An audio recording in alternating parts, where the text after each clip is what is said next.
हाय दोस्तों, मेरा नाम है पराग पाल और आप सबका एक बार फिर से स्वागत है मेरे इस नए वीडियो में। दोस्तों, आज इस वीडियो में हम बात करने वाले हैं कि अगर आपको गेट 2022 के लिए कोई स्टडी प्लान अगर प्लान करना चाहिए तो इस वीडियो के माध्यम से मैं आपको एक प्रॉपर स्टडी प्लान दूंगा जो कि आप यूज अगर करते हो, फॉलो करते हो तो आप गेट 2022 के एग्जाम को क्रैक कर सकते हो।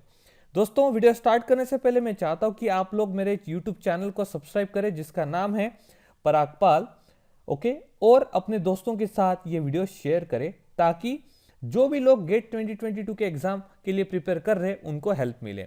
और अगर आपको और काफ़ी नोट चाहिए सिविल इंजीनियरिंग के गेट के एग्जाम के लिए, अगर आपको फ्री में टेस्ट सीरीज देनी है तो आप मेरे वेबसाइट जिसका नाम है www.civilnotes.com के ऊपर जाके फ्री टेस्ट सीरीज और नोट्स भी यूज कर सकते हैं अपने एग्जाम्स के लिए।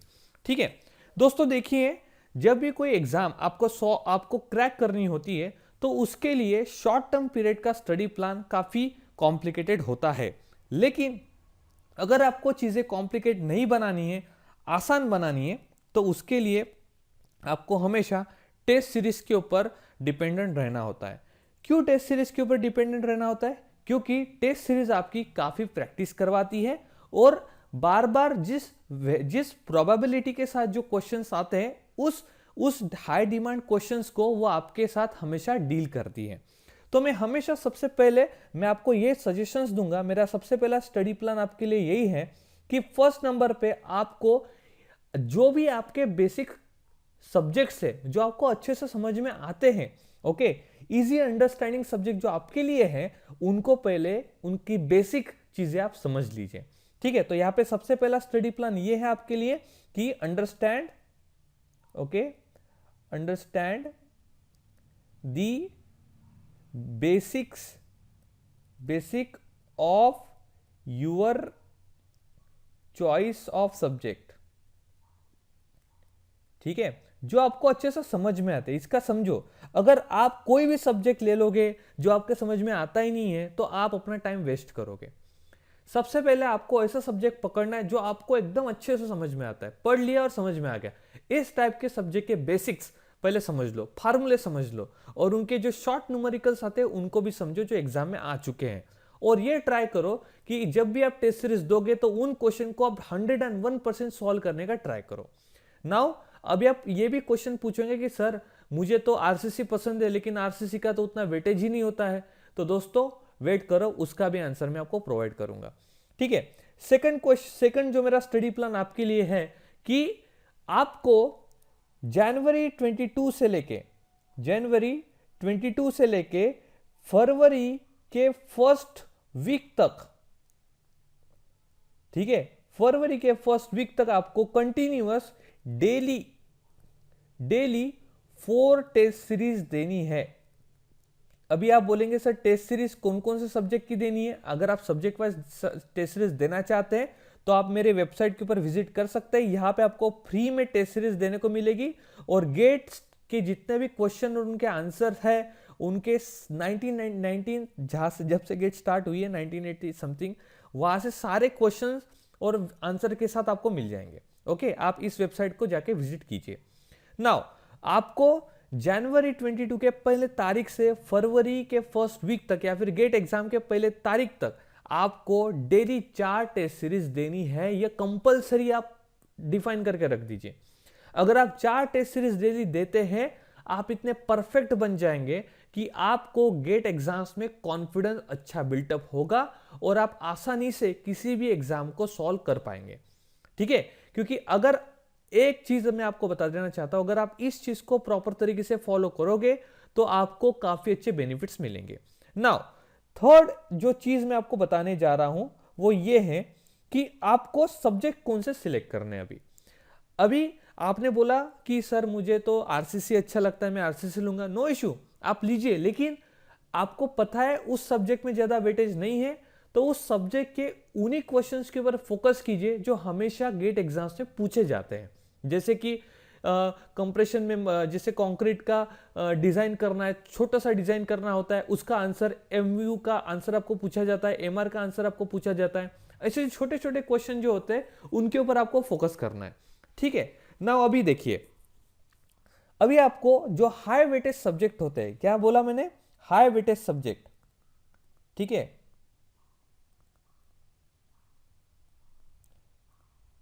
जो हाई वेटेज सब्जेक्ट्स होते हैं दोस्तों, जैसे कि सबसे पहला सब्जेक्ट हो जाएगा आपका इंजीनियरिंग,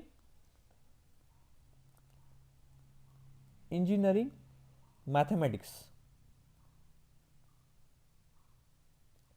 ठीक है। आपको सबसे पहले इंजीनियरिंग मैथमेटिक्स इस सब्जेक्ट के ऊपर फोकस करना बहुत जरूरी है। आपको यह नहीं सोचना है, क्योंकि गेट 2019, 20 और 21 में मैथमेटिक्स ने मिनिमम 13 मार्क्स का एरिया कवर किया है, ओके, और ये 2022 में भी 13 मार्क्स का एरिया डेफिनेटली कवर करेगा। इसलिए आपको इंजीनियरिंग मैथमेटिक्स को सबसे पहले हाई प्रायोरिटी पे रखना है। अगर आपको इंजीनियरिंग मैथमेटिक्स समझ में नहीं आ रहा है तो आप उसके जो इजी क्वेश्चन है उनको ट्राई कीजिए, जो कि मिनिमम 7 to 8%, आप इस 13% में से 7 to 8% का वॉल्यूम आप एग्जाम में सॉल्व करना आना ही चाहिए, ठीक है। गेट एग्जाम्स में हमेशा एक चीज ध्यान में रखिए, तुक्केबाजी बिल्कुल नहीं मारना है, क्योंकि अगर आपको चीजें कॉन्फिडेंट है तो ही सॉल्व कीजिए, अदरवाइज उसको जाने दीजिए, क्योंकि वो आपके करेक्ट आंसर को हैम्पर करता है।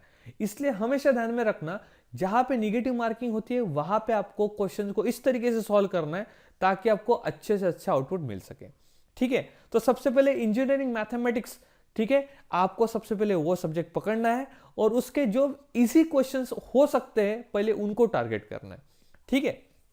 नाउ जो सेकंड क्वेश्चन है, जो सेकंड सब्जेक्ट है वो मैं आपको बता रहा हूं। इंजीनियरिंग मैथमेटिक्स के बाद आपको जनरल एप्टीट्यूड के ऊपर फोकस करना है, ठीक है। जनरल एप्टीट्यूड में इसलिए कह रहा हूं दोस्तों, क्योंकि ये हमारे डे टू डे रूटीन की चीजें होती है, ओके, और ये बहुत टफ नहीं होता है। This is only a logical questions, आपको लॉजिक लगाना होता है और ये काफी इतने टफ भी नहीं होते। इसलिए जनरल एप्टीट्यूड की जो क्वेश्चन सीरीज है, अगर आपको करते तो आप मिनिमम 15% मार्किंग आप एग्जाम में ग्रैब कर सकते हैं। इसलिए मैं आपको बोल रहा हूं कि अगर आप मैथमेटिक्स और जनरल एप्टीट्यूड भी करते हैं तो आप एग्जाम में मिनिमम 15 और 13% ऐसे मिला के मोटा मोटा पास 25 to 28% आराम से ग्रैप्स कर सकते हैं। चलो टोटल नहीं, लेकिन मिनिमम 20% तो आप एग्जाम में ले सकते हैं। अगर आपका 100 मार्क का क्वेश्चन है तो आपको 20 मार्क आराम से मिल सकते हैं, ठीक है, तो आप आराम से एक लेवल तक पहुंच जाएंगे। तो इसलिए आपको इन दोनों सब्जेक्ट को अच्छी तरीके से यूज समझना है, और जब आप टेस्ट सीरीज देंगे तो टेस्ट सीरीज में आपको इनका मैक्सिमम पोर्शन करेक्ट सॉल्व करके ट्राई करना है, ठीक है। पहले एक दो एग्जाम में आपको दिक्कत होगी, लेकिन जब आप उस फ्लो में आएंगे तो आपको काफी अच्छे बेहतर रिजल्ट्स देखने को मिलेंगे। नाउ जो नेक्स्ट मैं आपको सब्जेक्ट बताने जा रहा हूं, ओके, वो है दोस्तों आपका जियोटेक्निकल इंजीनियरिंग, ठीक है, दिस वन।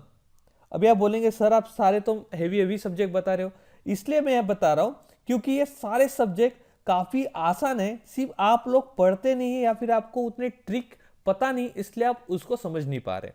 तो अगर आप जियोटेक्निकल इंजीनियरिंग इसको सॉल्व करते हैं तो आपको मिनिमम ये 14% का एरिया कवर करके देता है दोस्तों, ठीक है। और आपको जियोटेक्निकल इंजीनियरिंग इतना टफ भी नहीं है, आप इसको इतना टफ मत समझिए, काफी आसान सब्जेक्ट है। इसके बेसिक कंसेप्ट, इसके फार्मूले ध्यान में रखो, आपके आसानी से आंसर आना स्टार्ट हो जाएंगे, ठीक है। तो चलो, अगर जिसको जियोटेक्निकल इंजीनियरिंग नहीं पसंद है, नहीं समझ में आता है, तो वो ट्रांसपोर्टेशन इंजीनियरिंग को हाथ लगा सकता है, ठीक है। ट्रांसपोर्टेशन इंजीनियरिंग को हाथ लगा सकता है, जो कि आपको मिनिमम 11% के करीब आपको बेनिफिट देगा, ठीक है। जो एग्जाम में मिनिमम 11%, 10 से 11% के करीब क्वेश्चन आपको आपके एग्जाम में आएंगे। नाउ उसके बाद जो सब्जेक्ट मैं आपको बोलने जा रहा हूं वो दो सब्जेक्ट आपको बोलूंगा बस। वो है आपका, एक हो गया एनवायरमेंट, ओके, हो गया एनवायरमेंट, जो कि आपके एग्जाम में मिनिमम जो मार्किंग लेके आएगा वो लेके आएगा 11%, ओके। एंड जो नेक्स्ट सब्जेक्ट है वो रहेगा आपका इरिगेशन एंड हाइड्रोलॉजी, ठीक है, इरिगेशन एंड हाइड्रोलॉजी। अभी आप बोलेंगे सर इनके कैसे करें, इनका हमको कैसे पता चलेगा, तो मैं आपको बताता हूं। ये 3 सब्जेक्ट जो है ना, 3 या ये चारों के चारों सब्जेक्ट पे इनका अगर आप प्रॉपर तरीके से टेस्ट सीरीज में एमसीक्यू सॉल्व कर लेते हो तो आपको एग्जाम में कोई रोक नहीं सकता। क्योंकि अगर आप इतना पैटर्न भी सॉल्व कर लेते हो दोस्तों, तो आपको एग्जाम में आप देख सकते हैं 30, 40, 50, मिनिमम 50 to 60% का आराम से पेपर सॉल्व कर लोगे। तो आपको सिर्फ इतने चीजों के ऊपर फोकस करना है, बाकी सब भूल जाओ, बाकी के ऊपर छेड़ो ही मत, जाने दो, ठीक है। ध्यान में नहीं रहने का, ठीक है, सोचने का भी नहीं उनके बारे में, ठीक है। सिर्फ इनके बारे में सोचो, आपके सारे एग्जाम्स के इश्यूज सॉल्व हो जाएंगे। आई होप कि आपको वीडियो समझ में आया है। आने वाले वीडियो में मैं आपके लिए काफी अच्छे अच्छे वीडियो लेके आऊंगा। तब तक के लिए शुभ रात्रि, have a nice day, bye bye.